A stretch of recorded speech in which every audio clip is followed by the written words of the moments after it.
because I know I need to do that. I absolutely know I do. So. You're Carol McLeod, and you are the bucket lady, the bucket filling lady. I am. I got that name from children. They actually started to call me that first. They said, "Are you the bucket lady?" And I said, "I guess I am." So now it sort of is a name that has stuck with me. Because I talk about buckets. So what do you say when you talk to kids about bucket filling? What is it that you talk about? Well, we talk about the fact that everyone has an invisible bucket, and that when we are nice to someone, we fill their bucket, but when we're mean to someone or ignore someone, we dip in their bucket, and we want to be bucket fillers. The nicest thing about being a bucket filler is when you do something kind for someone else and fill their bucket, like you're being kind to me right now, just putting me on the blog for parents, that's very kind. That is filling my bucket, but hopefully it's filling your bucket too, which is what usually happens. When you help someone else, the benefit is it always comes back to you. So bucket fillers not only make others happy, they feel happy in the process. So rather than being sort of a step-by-step approach to behavior and management and character education, bucket filling would be a philosophical sort of a way to live your life. It is a way to live your life. It applies whether you're 2 years old or whether you're 58 years old like me. The concept is the same. It's simple enough for a 2-year-old to understand, but it's actually very profound because your bucket actually represents your mental and your emotional health.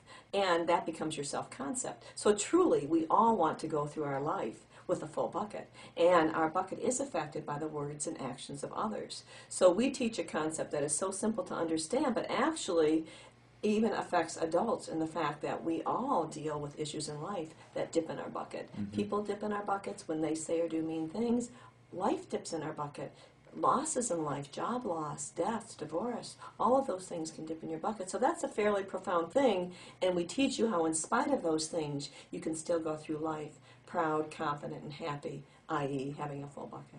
And the symbols you use to communicate this to children are typically, and I see them on the table here, the bucket and the dipper.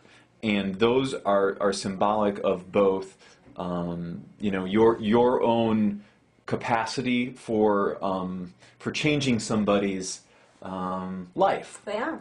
They are. Here's the full bucket, and it's full of happy thoughts, which are represented by the stars, and happy feelings, which are represented by the hearts. And a full bucket is happy. Now, an empty bucket is very sad.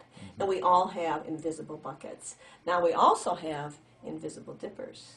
And some people like to use their dippers a lot and to dip into other people's buckets. And the amazing thing is this.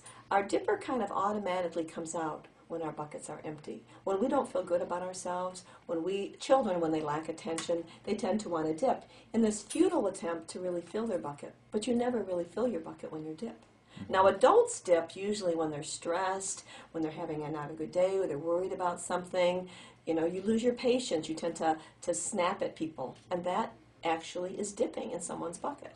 Now, logical consequences of not doing what you're supposed to do, that's not dipping. So in other words, if a parent, takes away a privilege from a child who didn't do something they're supposed to do, that's not dipping. That is an important part of teaching children, that there are consequences when you don't do your homework, when you don't clean your room, when you don't help. That's a good thing, and that's not dipping. And sometimes children will say, "You dipped in my bucket, Mom."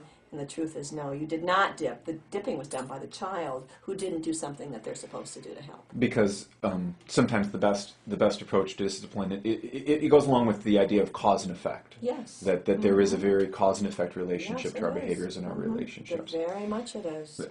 Is there any other final comments you want to make about bucket filling or the assembly this morning? Well, what I taught the children today, which is actually a pretty neat concept, that we want all children and all people to have full buckets. We will accomplish great things in this world if our buckets are full, because we're confident, we're happy, we know we have the wherewithal to do it. So if you want to have a full bucket in life, there's really 3 things you have to do. One, you have to be a bucket filler. You have to be kind and considerate to others and show that with the things you say and do. Be a bucket filler. 2, we have to eliminate some of the dipping, the negativity. It's contagious. And when we are critical or mean to others, that tends to evoke that same response in others. So we have to stop the dipping, or as much as we can, eliminate it.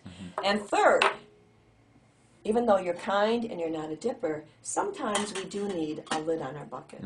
And I asked the children today, and a little kindergarten child knew exactly the reason. He had never heard it before. We need a lid on our bucket to protect our bucket from people who haven't learned how to be nice, from situations in life that dip in our bucket. We do need to protect our bucket because our bucket is special, just like all of us are special. And it works whether you're a young child or whether you're an adult, because adults have situations that can dip in their bucket. Someone can cut you off on the road, and it can actually end up ruining your day because you're upset that someone was thoughtless. And it is a very much of a coping mechanism to really keep a lid on your bucket and not let other people steal away your good thoughts and feelings. So I think the children, if they understand that, really can learn to deal with all situations in schools. And we give them the power to tell people, stop, that's not nice when you talk like that. And we don't do that at Forest Elementary. And it gives children the power to say that, and it teaches them to be kind and to also protect their own bucket from others. So I think it's actually very effective because it's such a simple idea. One thing to remember, be a bucket filler every day.